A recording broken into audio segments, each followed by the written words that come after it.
সবাইকে good morning. কেমন আছেন সবাই? এই যে সবজি কাটতে বসে গেছি। এই যে মোটা মোটা করে মিষ্টি কুমড়ো কেটেছি, ভাজা করব, শিম ভাজা করব, একটা ঝোল বানাবো ঝিঙ্গা সজনে ডাঁটা আলু কলা দিয়ে, আর শাক রান্না করব। এই যে পালং শাক, শীতের সবজি দেখলে মনে হয় সব কাটি আর রান্না করি। পালং শাকগুলো একদম নরম আর একদম টাটকা। এই তো ওলকপি ভাজা করছি, সবাই মুড়ি দিয়ে খাবো।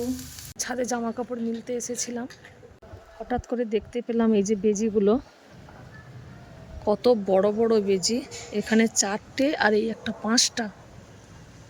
তা কি খোঁজার চেষ্টা করছে, পা দিয়ে মাটি খুঁড়ছে। 6টা, সব পা দিয়ে মাটি খুঁড়ছে আর খেলা করছে।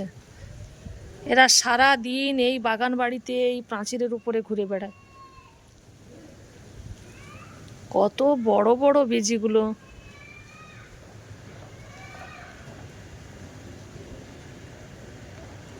রানী দেখবি আয়। শাশুড়ি মা অসুস্থ, তাই গতকাল এখানে এসেছেন।